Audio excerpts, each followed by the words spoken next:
Volvemos a Juan Manuel Márquez en esta emisión sabatina, jornada en la que la historia tiene protagonismo. Por ello, retomamos el testimonio en exclusiva de la doctora en Ciencias Históricas, Francisca López Civeira, quien tuvo a bien comentar acerca de cuánto había en Juan Manuel Márquez de José Martí. No tengo mucha información de cómo es esa formación, pero como decía, tenía una madre maestra. Y en el caso, maestra primaria, en el caso de los maestros en Cuba, siempre hubo, digamos, un amor hacia Martí. Puede que no estuviera el conocimiento de todo el Martí, porque ya esto es más difícil, porque bueno, no se explicaba el Martí patriota, eso, pero ya digamos el Martí antiimperialista, y esto ya no era conocido nada más que en muy pequeños sectores.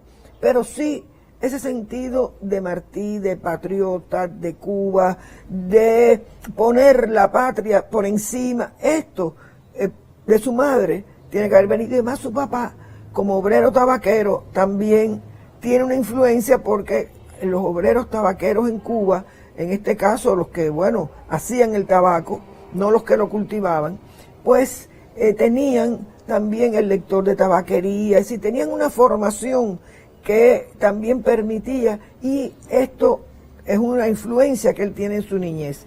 Y como decía, después cuando vienen para Marianao, el director de la academia donde él estudia era un hombre que sí tenía conocimiento de Martí, sí influyó en el tema martiano. Y esto yo creo que es una de las riquezas que están en la formación de Juan Manuel Márquez, y que bueno, lo va a marcar para la vida.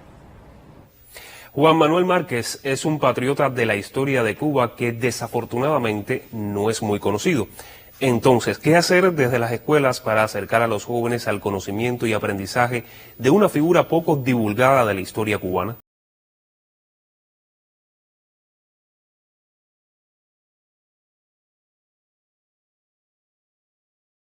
Mecanismos de divulgación también. Hoy en día hay muchos mecanismos o muchas técnicas que tienen que ver con lo visual, con lo audiovisual, etcétera, y creo que en este sentido estos son medios que se deben emplear. En lo audiovisual también están las fotos, están las entrevistas. Por ejemplo, yo sé que hay un testimonio de una hija de él, Alba, donde habla de su padre. Claro, ella era todavía muchachita, pero bueno, cómo era su padre, un hombre también de familia, de amor familiar, de amor a lo que es el sentido de la familia. Es decir, cosas que también como ser humano son importantes. Y yo creo que hay que utilizar todos estos elementos, imágenes de donde él se movió aquí en Marianao, etcétera, para que también esto llegue, sobre todo en la adolescencia, la niñez, la adolescencia, para ir creando toda una cultura, digamos, en torno a esta figura, como otras que también son necesarias. Desde la casa natal de Juan Manuel Márquez, que se ubica en Playa Santa Fe, al oeste de la capital cubana, ¿qué hacer?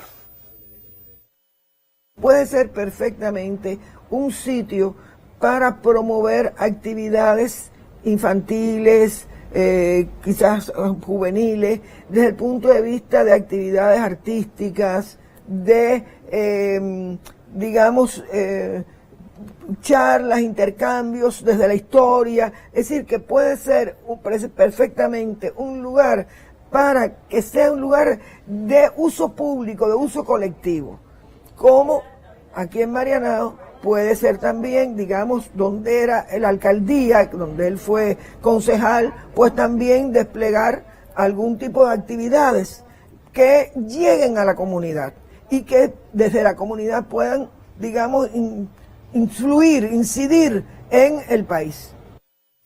Al revisar los documentos, la información acerca de Juan Manuel, encontramos que no existe una biografía detallada sobre él. Por ello, la profesora López Civeira explica cuán importante es el que se trabaje en este sentido. Creo que es importante tratar de trabajar más en la reconstrucción de la biografía de Juan Manuel Márquez. Hay unos apuntes de el que fue historiador de Marianao, que bueno, ya falleció hace años, que había hecho algunos apuntes biográficos, pero él mismo le calificó apuntes biográficos, no una biografía propiamente, eran apuntes. Yo creo que hay que seguir trabajando en esto para que realmente pueda conocerse más y construir su trayectoria de vida con más elementos, quizás ver sus expedientes, porque por ejemplo, él cuando termina la primaria, él empezó el bachillerato en el Instituto de La Habana y después vino para el Instituto de Marianao y lo terminó aquí. No sé, ir a los expedientes, es decir, buscar mayor información, ver las cosas que se han hecho, porque existe un documental ya hecho donde están estos testimonios familiares, etcétera, y con todo esto tratar de reconstruir la historia, la biografía más completa posible de Juan Manuel Márquez. Creo que vale la pena, creo que lo merece y que además sería de una gran utilidad para nosotros, para todos los cubanos.